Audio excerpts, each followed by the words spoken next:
did that the other day. Yeah, it's the same time they came back the other time. That's the same time they come back last Those time. big ones.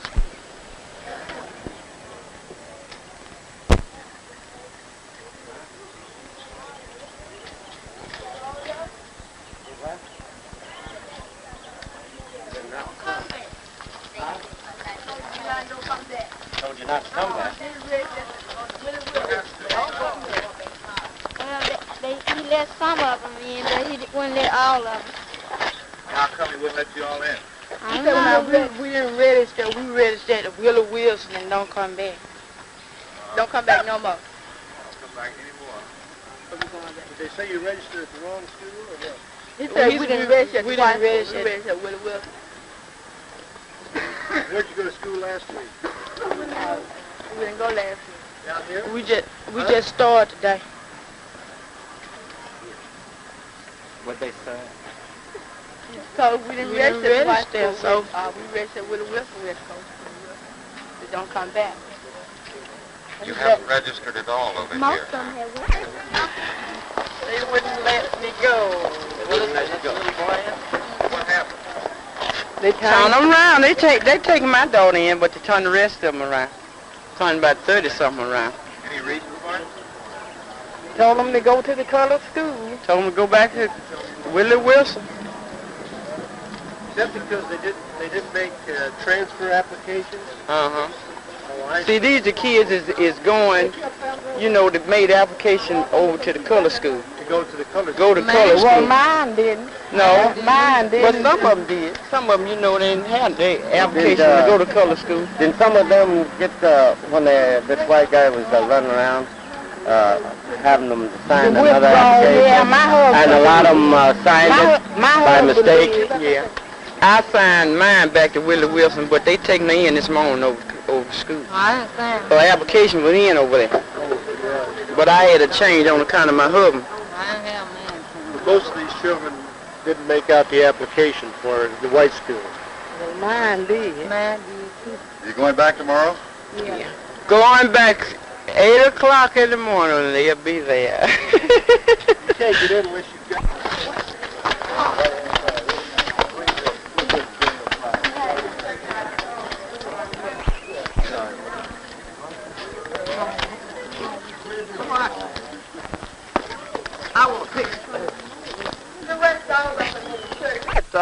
He may be able to advise us and take over the supervision of constructing this first project of the business and professional people. I just want to say that we feel that this is a most significant move for this community.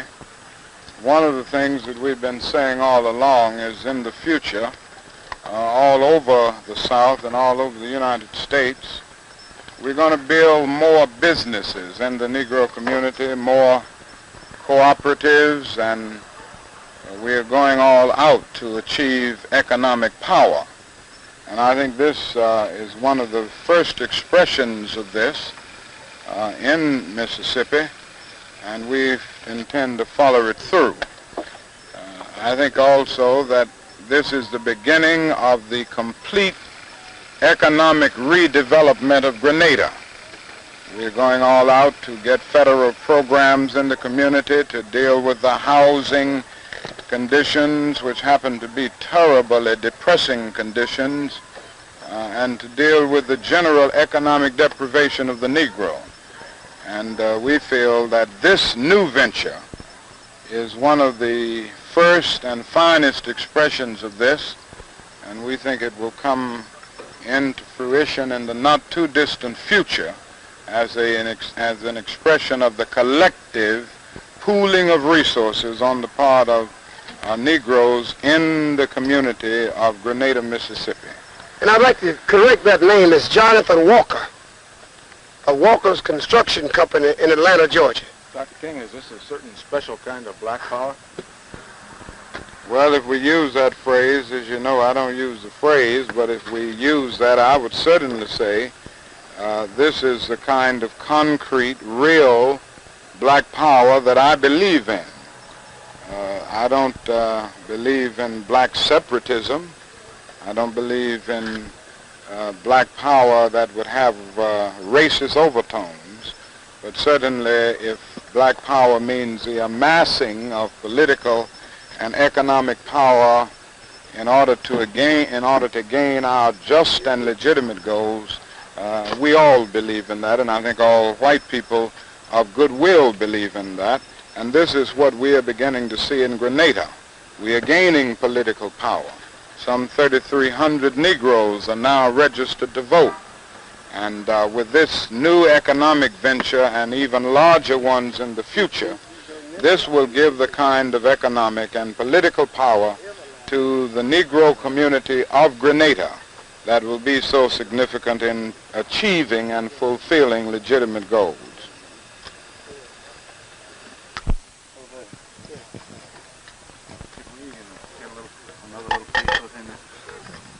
Now I want to say a word to something here that is one of the finest examples of unity that I've seen anywhere. You supported this movement. By and large, you stuck together.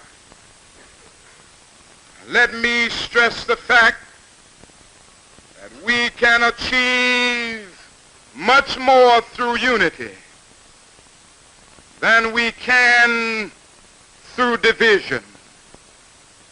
So let us stick together. Support this movement. For there is still a great deal of work to be done. Now, I don't need to point out in any long statement the many things that we have to do ahead. In Grenada, Mississippi, and all over the state of Mississippi for that matter, the Negro is still at the bottom of the economic ladder.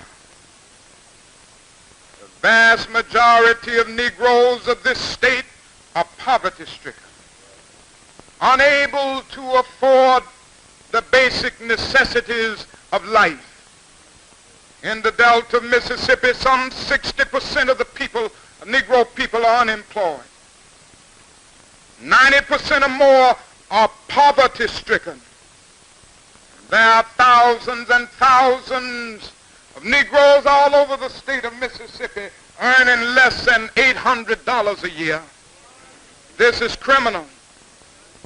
This is a shame before the Almighty God. Then the housing conditions are so shameful, the whole nation itself should rise up in shame. Negroes living in rat-infested slums, Negroes living in shacks. This should not be. This does not have to be. We are going to address ourselves to this in this movement. Thirdly, we're going to have to pool our limited resources to build businesses for ourselves. We're going to have to pool our resources and set out to do many of the things that we have not found in the larger society. Now, this is why I want to ask everybody in the adult community to put some money in this supermarket that we are building. This is a great venture. We've already raised some $26,000 or $7,000, including the $3,000 that we raised in a meeting earlier this afternoon. We are going on and raise that money in the next few days and then get a loan from the Small Business Administration. And that supermarket is going to be there as a monument of the determination of the Negroes of Grenada, Mississippi to free themselves.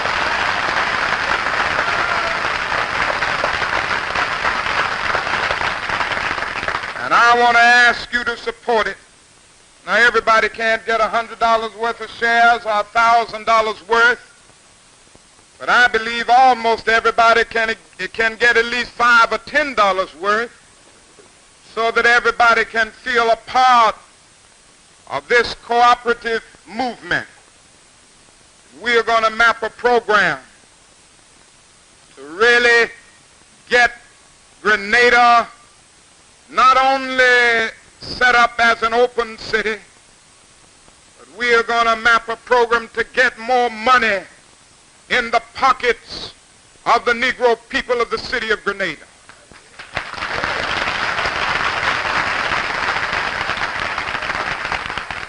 We are going to work on a program to get better housing.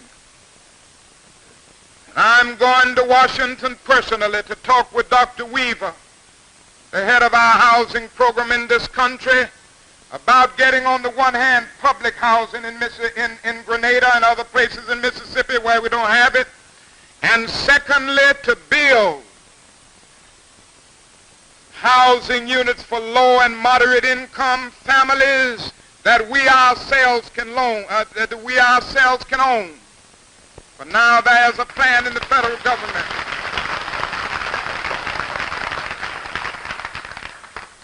There's a plan in the housing program where these units can be built 100% financed by the federal government through non-profit corporations.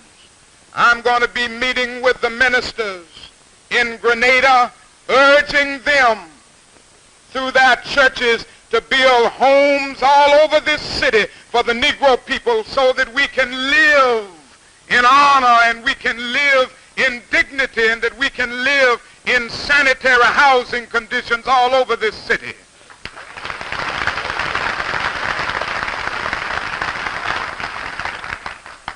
So you see, there are many opportunities that we are going to deal with.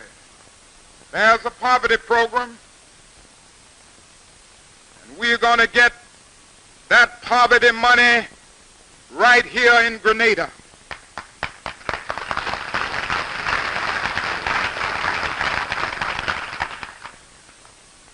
And we want to see this city as a city of brotherhood. We want to see this city as a city where all of God's children will be able to develop fully and develop all of their potentials. We want to see Grenada, Mississippi to the point that Negroes will no longer feel that they will have to go to Chicago or Los Angeles or Philadelphia or New York or another northern city.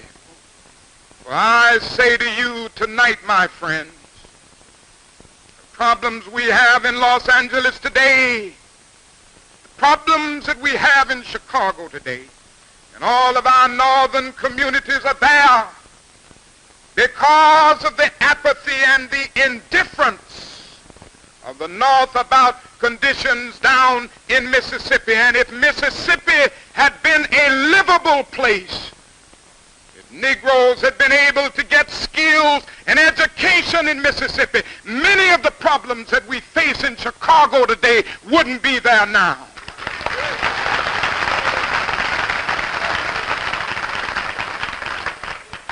And we are going to make the South livable. And we are going to get it over to Governor Johnson and Governor Wallace and every other governor in the South. And we aren't running any longer. We are going to stay in these communities, and we are going to get our freedom now. We are going to get it here, and we're going to get all of it.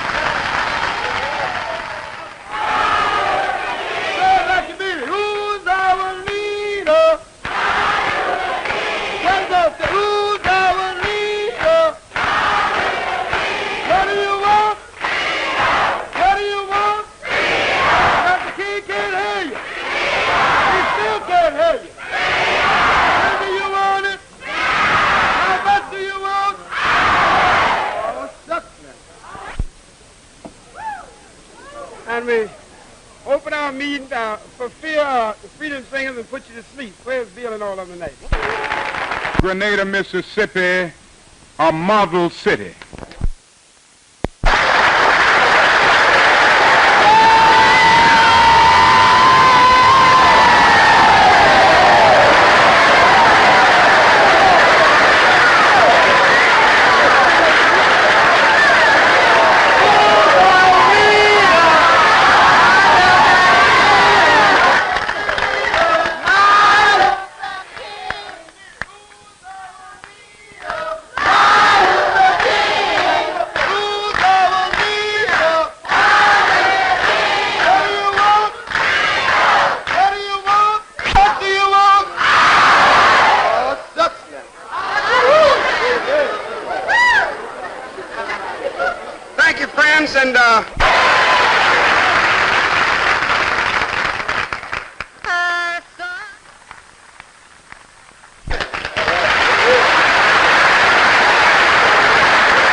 I would that all of us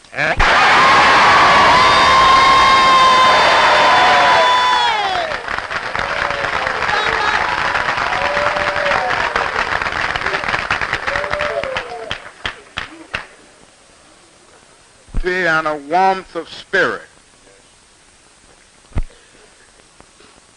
Now, I'm sorry I can't say that we have always gotten that same hospitality from the white community in Grenada,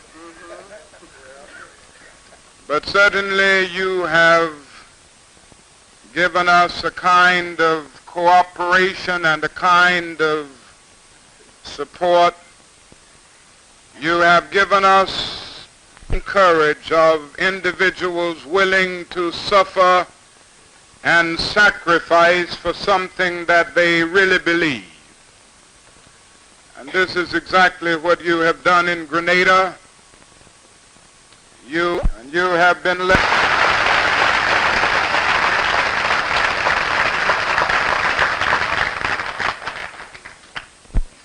I saw it on the television there with tears in her eyes, talking about how she had been beaten. Then the person who was interviewing her asked, "Do you plan to go back?" And she said, "Yes, I am going back." And then she went on to say, "I'm willing to die for my freedom." Yes.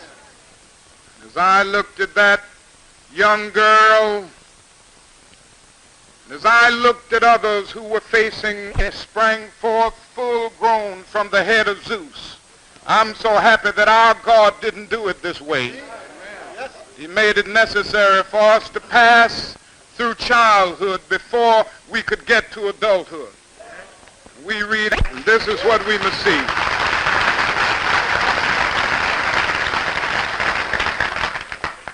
Say a word to the young people, particularly those who are now attending to get across.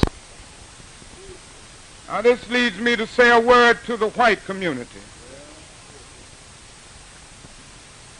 I'm disturbed about the white community, north and south. I've seen it all over. I'm disturbed about the fact that there are still all too many white people in our country who will still use violence to try to keep us down. I'm disturbed about the fact that all over our country there are still white persons who will murder and assassinate Negroes simply because they want to be free. I'm disturbed about the fact that there are still sheriffs and constables in our southern states who will join with mobs and aid them and abet them in their activities of defiance and evil. I'm disturbed about the fact there are still sheriffs in the South who will lock Negroes up at night and take them out way over in the night to some wayside road and beat them and leave them half dead and sometimes kill them and throw them in the river. I'm disturbed about the fact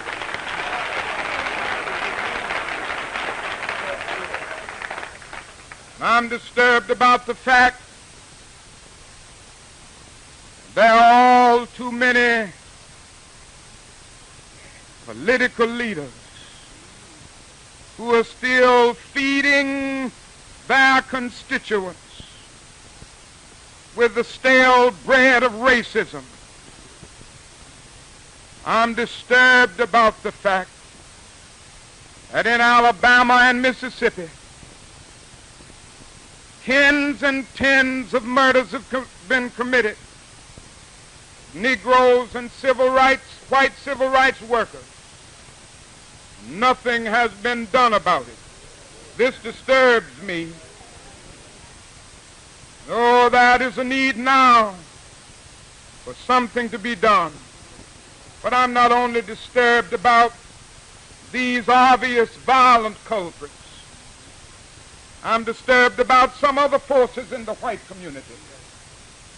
I'm disturbed about those so-called nice, gentle white moderates who are more concerned about order than they are about justice, who are more concerned about tranquility and the status quo than they are about justice and humanity.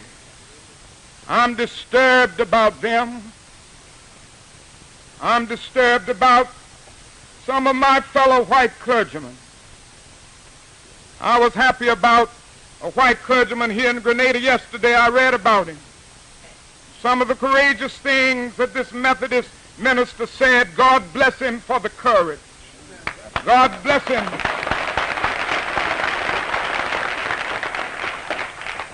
There are all too many that are still silent. There are all too many that prefer to remain silent behind the safe security of stained glass windows. I'm disturbed about them. I'm also disturbed about the Congress of our nation. I don't know if you know about this Congress. This Congress perpetrated upon the people of our nation one of the most tragic and saddest acts ever perpetrated on our nation when it failed to allow the Civil Rights Bill of 1966 come to the floor to be voted on. And that bill died in Congress today. That disturbs me. And I want somebody up there in Washington to know that when that bill died, a lot of faith in America died on the part of people who are tired.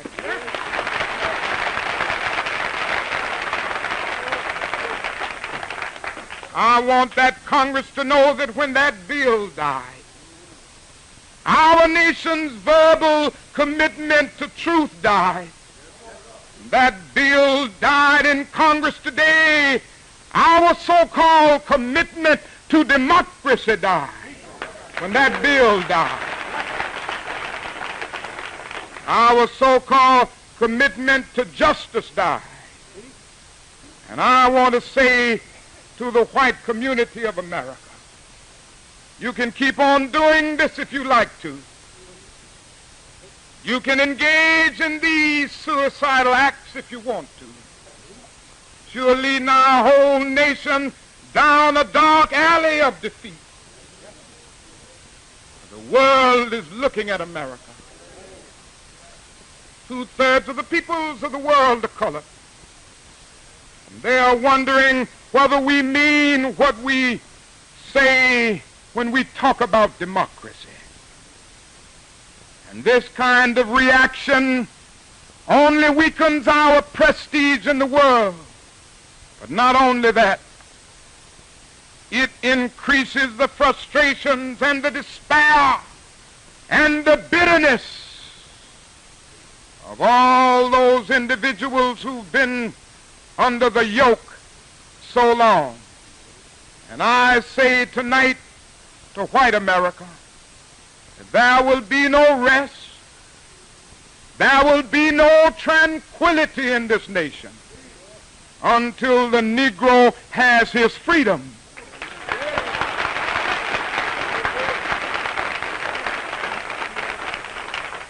And America has a choice now.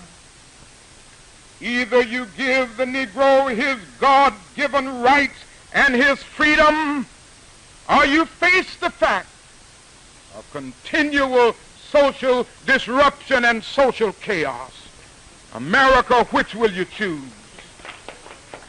Let me say that our white brothers must come to see another thing. We aren't going anywhere. We're going to be here.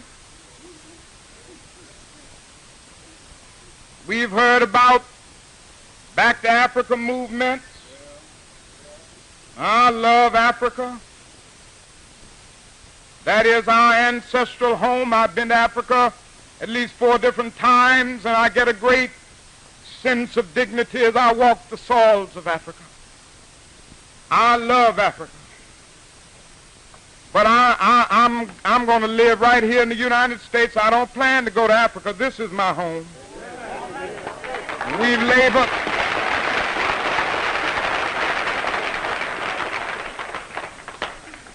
White America must come to see that we're going to be here.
Thank you very kindly, Reverend Cunningham, and thank you, my dear friends of Grenada, Mississippi.